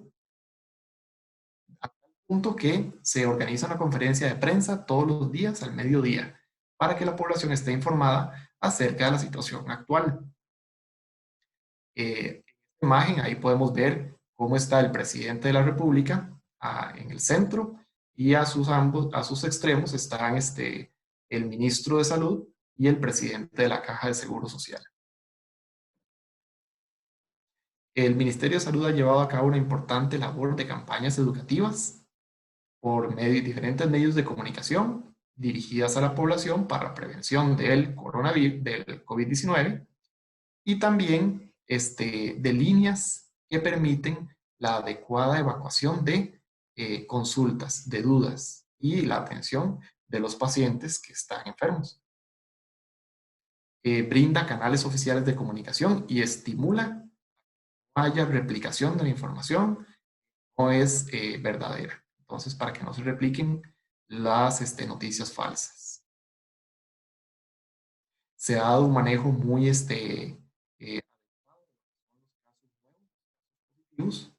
de tal manera que son personas que deben cumplir un aislamiento en casa durante 14 días y además deben cumplir con la negativización de las pruebas del coronavirus. Se ha manejado los contactos de tal manera que un contacto directo de un caso positivo debe aislarse. Entonces también se ha manejado muy bien la directriz y el gobierno ha establecido también políticas de distanciamiento social. En Costa Rica, por no haber ejército, una de las características que distingue al país, no hay un toque de queda, que es una medida que se ha aplicado en otros países. En Costa Rica lo que se ha hecho es aplicar una restricción vehicular, de forma que por número de placas se limita la circulación. Y esto ha favorecido mucho para favorecer que la gente se quede en casa. Además, como parte de las directrices del Ministerio de Salud y el gobierno, se han cancelado eventos masivos y se ha instado al sector público y también al sector privado a fomentar el teletrabajo. En lo que es la educación, se han suspendido clases en lo que es primaria, secundaria y a nivel universitario se continúa también por otros medios virtuales, como lo explicó el doctor, el colega Alicio. Y importante mencionar que la decisión, también conjunto con las universidades, de suspender clínicos de pregrado y grado en el momento en que empezó la emergencia por el COVID-19. Esto de tal forma que se pudiera salvaguardar la integridad de los estudiantes universitarios y a su vez también prevenir el contagio a los pacientes. Establecido directrices para evitar el contagio y se ha estimulado para que puedan continuar laborando ciertos comercios, pero bajo ese tipo de directrices. Se ha dado el cierre de los espacios públicos, plazas, donde eran centros de concentración de grandes cantidades de gente, en donde se ha buscado limitar.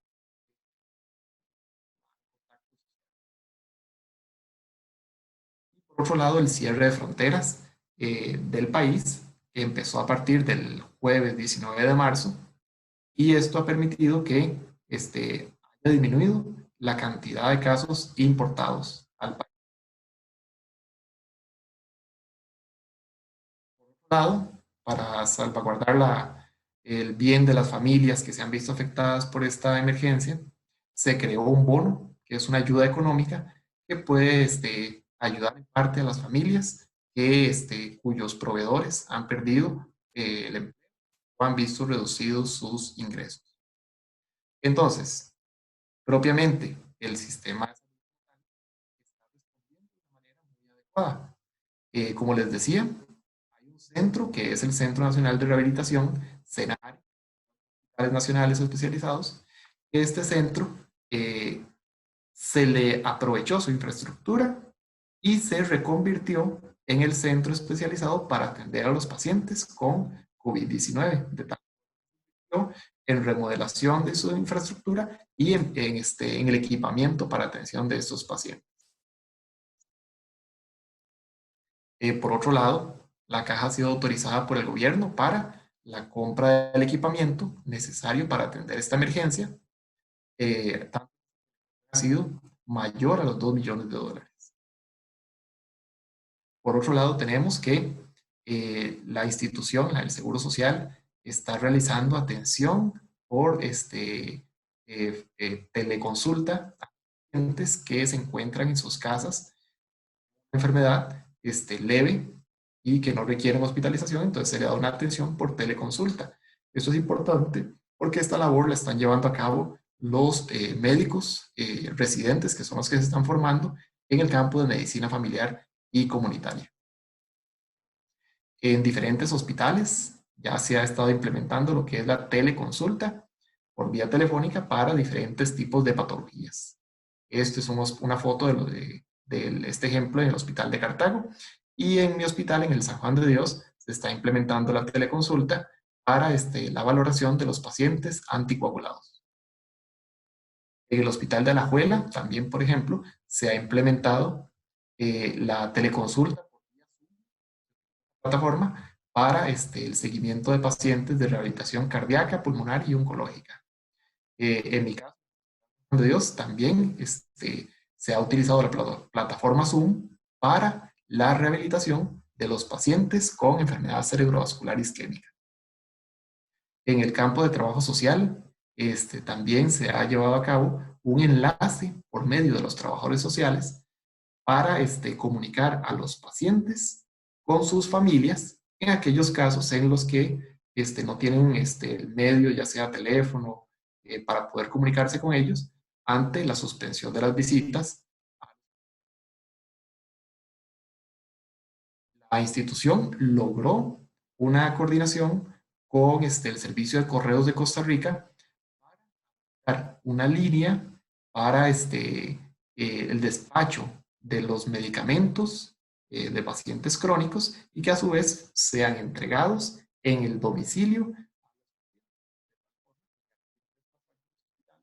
para recoger sus medicamentos. Ha habido una importante cooperación internacional de Estados Unidos y de parte del gobierno de China con equipos de protección personal, kit de pruebas. En el sector privado se ha visto una importante cooperación, ya que es un sector solidario que ha colaborado mucho con el país, y empresas de rentacar, empresas que proveen también medicamentos, brindan donaciones, donan tiempo, donan recursos para la atención de esta emergencia según su disponibilidad. Importante recalcar, alianzas de... Hemos visto cómo el Instituto Tecnológico de Costa Rica, que es una de las universidades más reconocidas del país, equipos de protección personal para el personal de salud. Esto sabiendo que los equipos son más caros a nivel internacional, entonces el talento humano del país para proveer al país de equipos de protección personal. Tanto así que el Instituto Nacional de Aprendizaje y el Instituto Tecnológico de Costa Rica han provisto a la institución de este tipo de herramientas. Y Correos de Costa Rica, como les mencioné, que se ha puesto en la función de llevar los medicamentos. Y ya para ir finalizando, destacar la labor que cumple la Universidad de Costa Rica, que es otra de las universidades públicas del país, y el Instituto Clodomiro Picado. Entre los dos están desarrollando una terapia para el tratamiento de los pacientes gravemente enfermos de COVID-19, en la cual se están desarrollando 3 modalidades. Una es la inmunoterapia con plasma completo de pacientes que han sido recuperados del COVID-19. También la otra es la terapia con anticuerpos purificados a partir del plasma de personas convalecientes de COVID-19. Y la otra es la administración de plasma equino a partir de caballos que han sido inmunizados con proteínas del virus SARS-CoV-2.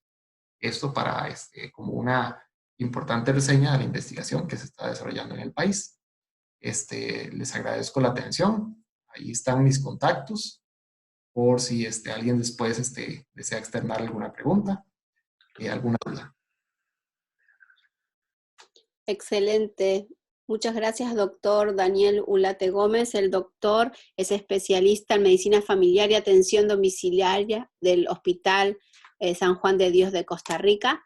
Doctor, si usted me lo permite, le han realizado algunas preguntas para que pueda responderlas.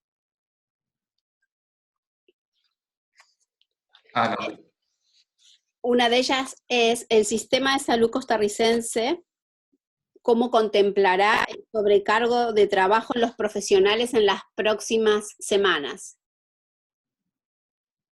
Sí, es importante que la caja ha podido contratar más profesionales para atender esta emergencia y a su vez se está planeando cómo retomar esas consultas que se han postergado, ya que se cuenta con listas de espera y eso es algo que las instituciones, que la institución a nivel de sus diferentes jefaturas y hospitales están ya encargándose para llevar a cabo la reposición a lo mejor posible.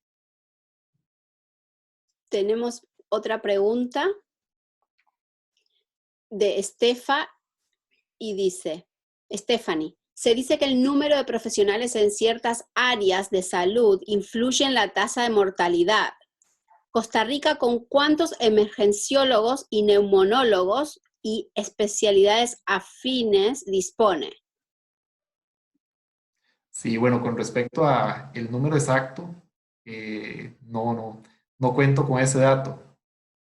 Sí, conozco esa relación que existe, pero si no tengo el dato. Tal vez por correo electrónico me puede hacer otra vez la consulta y le puedo conseguir la información.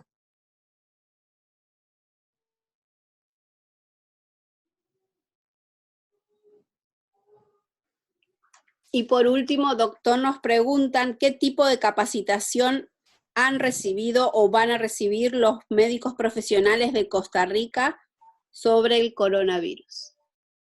Ok, bueno, se han brindado diferentes capacitaciones, las cuales la institución ha llevado a cabo por medios virtuales. Entonces, ya se han organizado conferencias por medio de la plataforma Zoom, impartidas por el Ministerio de Salud, por autoridades de epidemiología, por infectólogos, por intensivistas, por neumólogos. Entonces, el personal de la institución ha tenido una amplia oportunidad de capacitarse en este campo, ya que por dicha se dispone de grandes profesionales en estas especialidades y estos han puesto su conocimiento al servicio de los demás, han compartido su conocimiento.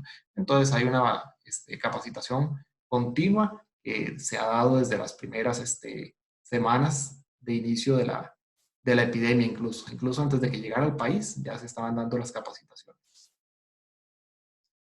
Excelente, doctor. Muchísimas gracias por su gran ponencia, gran puesta al día que hemos podido visualizar. Y ahora vamos a dar paso al doctor Rolando Loría Ruiz, médico especialista en oncología radioterápica. El doctor abordará el tema del impacto del COVID-19 en los pacientes con cáncer y sus tratamientos de radioterapia. Buenas noches, muchísimas gracias a InterOncology por la invitación, a los panelistas y a quienes nos siguen por medio de este webinar, ¿no? Para hoy, pues, he tratado de compartir con ustedes algunos conceptos sobre el manejo de la oncología radioterápica en este contexto. Primero quisiera expresar sobre el contexto que tenemos a nivel nacional, en el cual la oncología radioterápica está ejercida por especialistas, oncólogos, que tienen capacitación en el conocimiento del cáncer y en su tratamiento con energías ionizantes. Y para ello, pues existe una asociación, que es la Asociación Costarricense de Oncología Radioterápica, que alberga 16 miembros.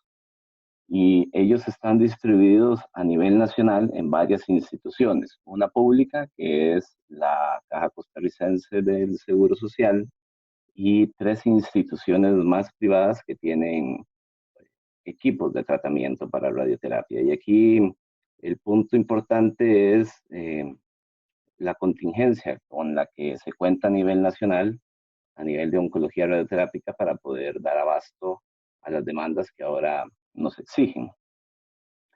En cuanto a la seguridad social, que es el ente con mayor peso en el ejercicio o la ejecución de la prestación de servicios de salud, existen varios hospitales. Los 4 hospitales denominados nacionales tienen un servicio de radioterapia en el cual se ejecuta la consulta médica, que es el Hospital de Niños, el San Juan de Dios, el Hospital Calderón Guardia y el Hospital México. No obstante, de esos 4, solo el Hospital México cuenta con equipos de tratamiento para toda la población. Y dentro de su arsenal de equipamiento para la aplicación de terapias ionizantes está un equipo de braquiterapia con el que se ejecutan tratamientos endovaginales que pueden ser en planificación tridimensional o en 2 dimensiones. La mayoría de la experiencia y el volumen de tratamiento pesa en 2 dimensiones.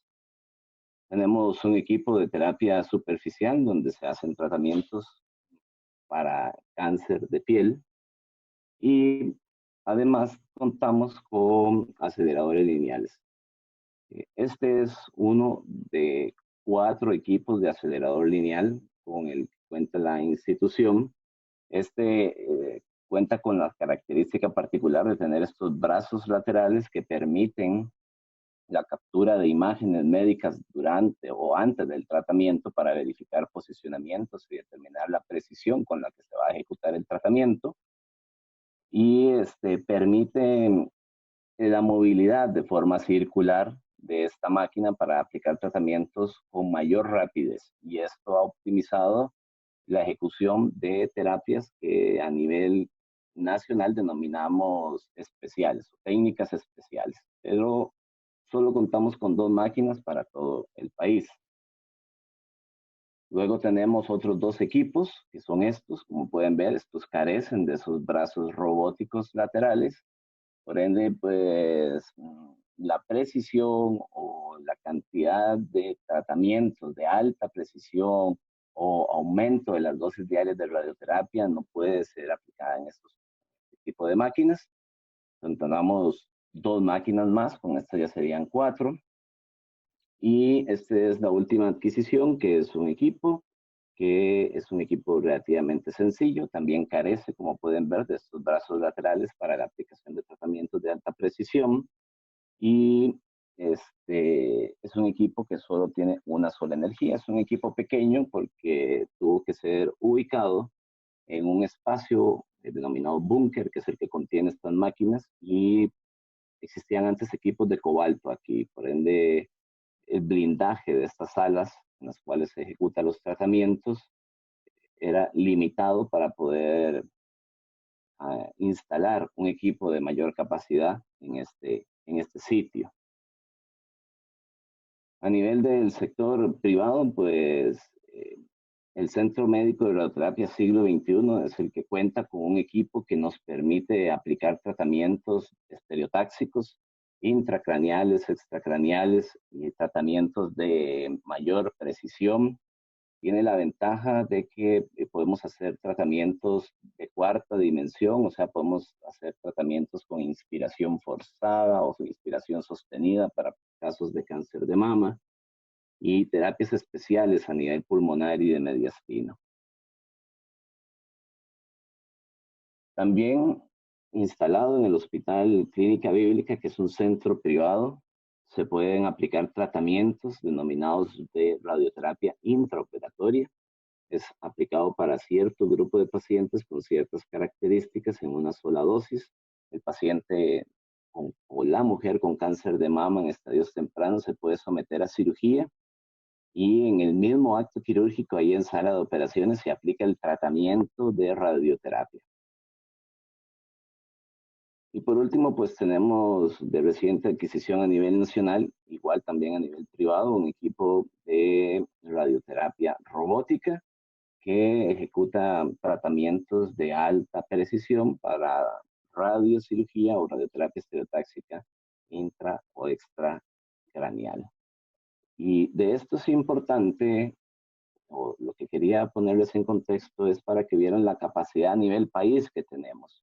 igual la capacidad que tiene el sector público para contener o poder afrontar las recomendaciones que han emanado entes exteriores sobre el manejo de esta enfermedad en los departamentos de oncología radioterápica. En cuanto al impacto en la persona con cáncer de esta enfermedad, el COVID-19, pues lo que se recomienda es que en los centros oncológicos, previo a que el paciente haga ingreso a la instalación, se haga un triage en el cual se tienen que valorar ciertas características que ya veremos. ¿Por qué es importante el paciente con cáncer en este momento? Ya existen publicaciones que nos han dado a conocer que existe dentro de la población general un grupo de personas o subgrupos de personas que tienen mayor riesgo a presentar eventos adversos o complicaciones durante su proceso infeccioso por COVID-19. Dentro de ellos y con mayor frecuencia y en ese orden de ascendente a descendente están la hipertensión, los pacientes con diabetes, las personas con enfermedad coronaria, las personas que tienen enfermedad pulmonar obstructiva crónica, conocida como EPOC, los pacientes con cáncer y los pacientes con insuficiencia renal. Y hoy pues estamos aquí reunidos precisamente para conversar en su mayoría de esta subpoblación que es la que presenta el carcinoma. ¿Qué es lo que manifiesta un paciente que tiene enfermedad por COVID-19 cotidianamente? Bueno, en el orden de los síntomas lo que aparece es fiebre en el 79% de los casos, va a aparecer también tos en un rango muy parecido, fiebre en el 94% de los casos, tos en el 79%, fatiga o secreciones nasales en el 23%, pero hay otros síntomas que también se pueden asistir o se pueden presentar, como puede ser la diarrea y los dolores musculares. Los dolores musculares en un 23%, la diarrea en un 5% y los vómitos en un 4%. Y esto es importante porque algunos de estos síntomas también son posiblemente alegados por la persona que tiene cáncer debido a sus tratamientos por radioterapia o quimioterapia. Así que en este puesto de triage o de clasificación, el personal de salud que esté ahí instalado debe tener la audacia de poder discernir si estos síntomas están en relación al tratamiento o... No se está viendo la presentación, doctor, perdón, le interrumpo, no se está viendo la presentación. Ah, sí, perdón, no lo... Ahora, perfecto. No lo... hay que tener esa capacidad para poder discernir entre si el síntoma es propio de la terapia o si efectivamente el paciente está infectado. ¿Y por qué es importante? Pues por esta gráfica, ¿no? En esta gráfica podemos ver donde efectivamente el paciente que tiene cáncer tiene mayor riesgo de presentar complicaciones o riesgo de muerte en comparación con el paciente que no tiene cáncer en la población infectada por COVID-19. Entonces, los pacientes con cáncer presentarán un mayor riesgo de complicaciones. Así que esta población hay que evitar a toda costa que se infecte y si es infectada, su monitoreo debe ser bastante estricto y si requiere admisión para el tratamiento de su proceso infeccioso, debe ser más riguroso el monitoreo en salón o en la unidad de cuidados intensivos, debido a que se ha demostrado estadísticamente que tienen mayor riesgo. ¿Cuál es el mecanismo que desencadena la aparición de mayor complicación en el paciente oncológico? Todavía no está claro. Pero lo que tenemos de información es esto, que las curvas de complicación o de eventos adversos son mucho mayores en el paciente que tiene cáncer. Así que estadísticamente esto va a ser un problema para los servicios de oncología y por ende podría complicar también la asistencia a nivel de los salones de internamiento de las diferentes instituciones. Lo otro es que ya reportes de China nos venían diciendo que un paciente con cáncer puede tener un riesgo de un 39% en comparación con el 8% de riesgo de muerte durante su periodo de convalecencia. Y más aún, el 75% de los casos de los pacientes que han sido recientemente operados, que se encuentran en las primeras semanas o 4 semanas después de una cirugía oncológica, o que están en tratamiento con quimioterapia o en el inmediato del término de su tratamiento de quimioterapia, podrían presentar mayor riesgo de eventos adversos por el proceso infeccioso del COVID-19 en comparación con aquellos que no fueron sometidos a cirugía o a quimioterapia.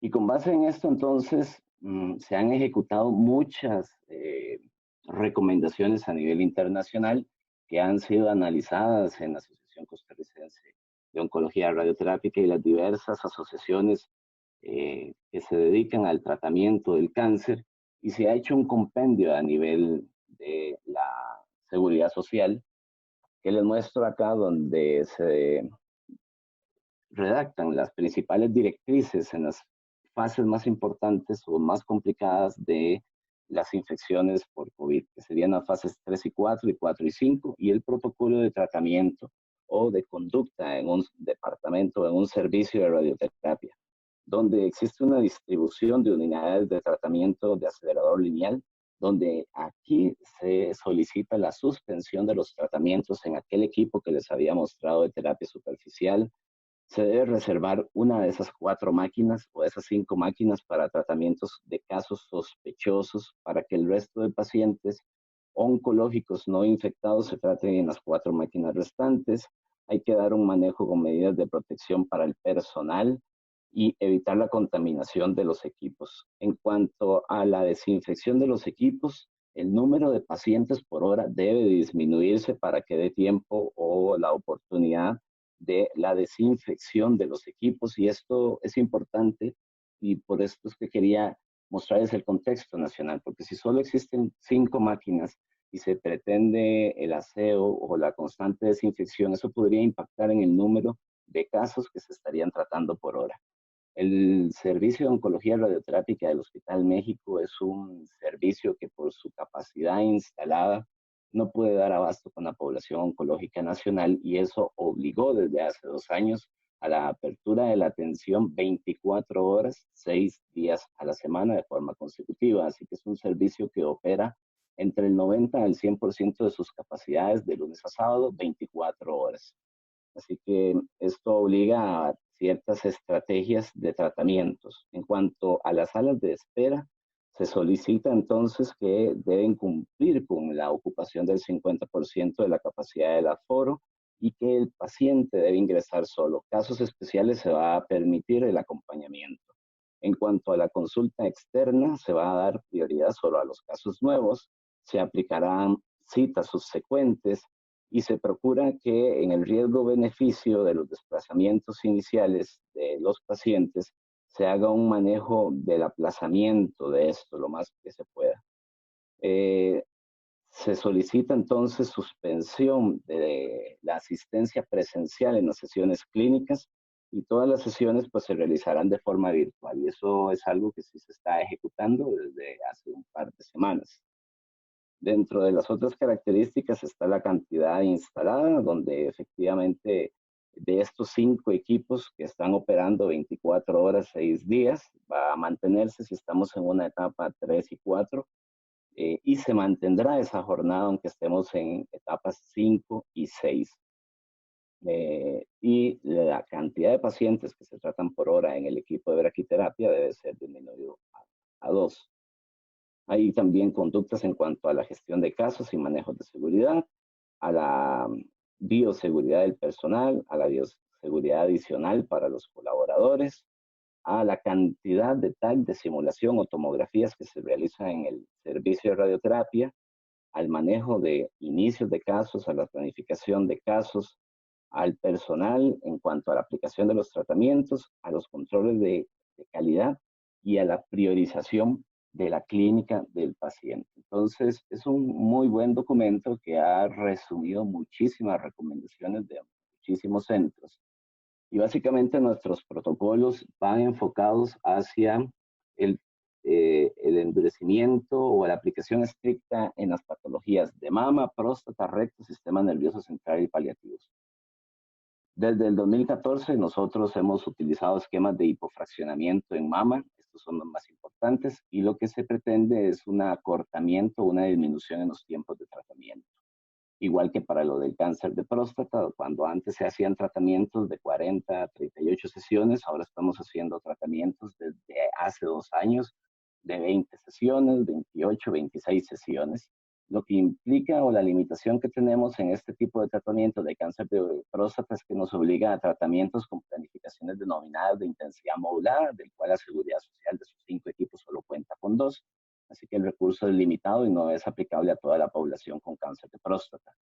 De reciente aplicación está poniéndose en puesta el protocolo Radicals, que nos permite un tratamiento de 20 días, cuando antes era de 35 en pacientes que han sido operados y requieren de tratamiento con radioterapia. Y las recomendaciones es enviar a radiocirugía o a técnicas de 5 días de tratamiento con radioterapia estereotáxica, todo lo que se pueda. En cuanto al recto, lo que se propone es usar esquemas cortos de tratamiento, como este esquema rápido, donde el tratamiento de radioterapia se aplica en una sola semana, seguida de 18 semanas de 18 aplicaciones de quimioterapia y luego de cirugía. En cuanto a los cuidados paliativos, lo que se recomienda es enfocar bien si el paciente viene con enfermedad múltiple a distancia, afectando muchos órganos, pues lo que se tiene que hacer es control del dolor y sangrado y se propone una sesión por día. O técnicas avanzadas especiales LATIS que son aplicables en el sector público y privado. Aquellos pacientes que tienen enfermedad metastásica, pues se recomienda de momento mantener las terapias ablativas. Y en cuanto a los tumores del sistema nervioso central, pues se van a diferir aquellos que tienen meningiomas, neurinomas o gliomas de bajo grado. Los tratamientos se van a cortar a 15 sesiones, cuando antes se aplicaban 30, especialmente para gliomas grado 3 o 4. Todas las personas mayores de 65 años van a recibir tratamientos de 5 grays en 5 sesiones, y aquel paciente que es tributario de radiocirugía será tratado con radiocirugía. De momento, las curvas o de incidencia de casos con COVID no ha saturado los servicios de la Seguridad Social, y por ende muchas de estas medidas no están siendo de momento aplicadas. Está el servicio de oncología radioterápica del Hospital México preparado para esto. Y en cuanto a los centros privados, pues como la ocupación y el aforo o la asistencia a las instalaciones es baja, se mantienen todavía con protocolos cotidianos o convencionales. Con eso doy por finalizada la charla. Aquí les dejo la información, y aquellos que quieran ampliar algún dato me pueden escribir a info@odontología.com. Muchísimas gracias. Muchas gracias, doctor Loría, por su aporte. Voy a formularle 2 preguntas para que no nos excedamos demasiado del tiempo. Y antes de que finalicemos, le voy a pedir por favor que tomen menos de 1 minuto a todos para completar una encuesta de 4 preguntas que les van a aparecer en sus computadores o en sus dispositivos móviles a propósito del webinar. Esto antes de que se desconecten. Entonces, una de las preguntas, doctor, Carlos Camacho nos dice que, bueno, antes que nada, muchas gracias por el aporte informativo. La consulta se refiere a si tiene alguna estadística en la respuesta a la suspensión de los tratamientos de radioterapia en pacientes oncológicos. Saludos desde Argentina. Bueno, eso es un dato que se sabe desde hace muchos años. Efectivamente, las interrupciones denominadas no programadas se ha demostrado que tienen un peso deleterio en cuanto al resultado oncológico. Por ende, no se recomienda la suspensión de los tratamientos. De momento, en este país no se ha requerido la suspensión de la aplicación de los tratamientos de aplicación radical, de rescate, adyuvantes o neoadyuvantes. Se mantiene la capacidad del sector público y privado a su máxima capacidad resolutiva. Y lo que se pretende es no incurrir en las interrupciones no programadas, precisamente porque eso ya está demostrado que es una catástrofe en el resultado oncológico del paciente. Muchas gracias. La siguiente pregunta nos dice Nadia Clair, ¿se tomó alguna medida especial en el búnker con respecto a los pacientes y los técnicos? Sí, efectivamente el personal técnico usa un vestuario distinto, uno de mayor protección, se ha otorgado barbijos o cubrebocas también, y se está procurando la disminución de pacientes por hora para dar la oportunidad del aseo del equipo. Perfecto. Y por último, doctor, nos pregunta Alejandro, ¿qué experiencia se tiene con los esquemas cortos?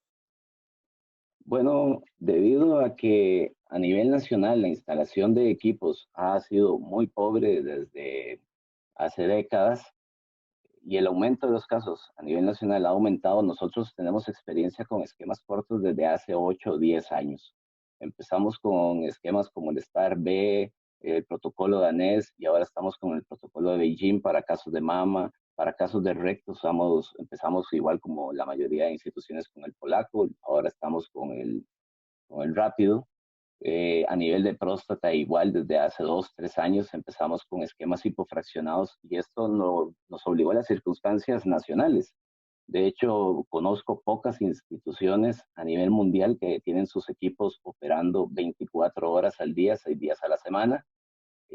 A grosso modo, entre nosotros, los colegas de oncología radioterápica, hemos dicho que nosotros estamos en pandemia desde hace 8 o 10 años. Nos han obligado a los esquemas cortos.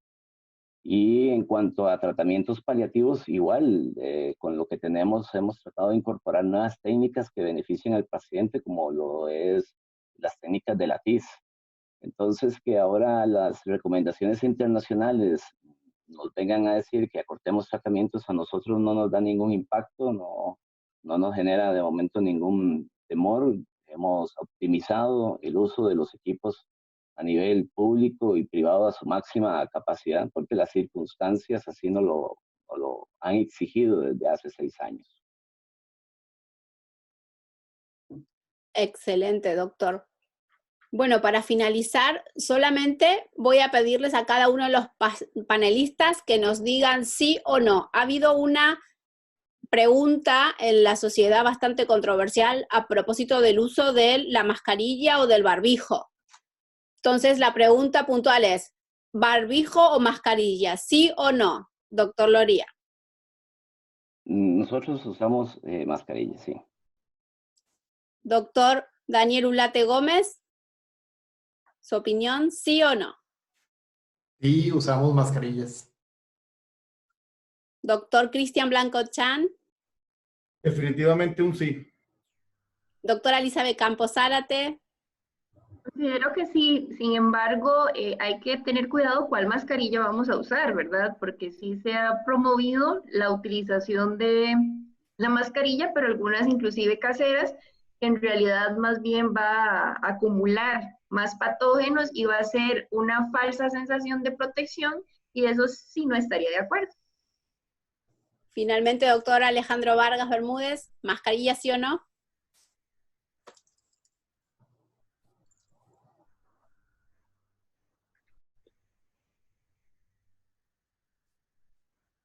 Doctor Alejandro Vargas, ¿nos escucha? No, creemos que no. Bueno, para finalizar, hemos dejado entonces el cuestionario, ya vemos que lo están completando. Simplemente agradecerles inmensamente a todos, ha sido un honor tener a estos distinguidos panelistas. Les estaremos informando de próximos webinars. Decirles que nos pueden seguir a través de nuestras redes sociales como Twitter, Instagram, Facebook. Allí pondremos las fechas y horarios de los diferentes países donde vamos a desarrollar los seminarios. Cualquier duda pueden escribirnos a nuestro correo info@interoncology.com. Si necesitan preguntarnos sobre los que se ha expuesto hoy, si necesitan contactar con los doctores, nos escriben. Con la autorización de ellos podemos brindarles los correos y hacerles llegar las preguntas.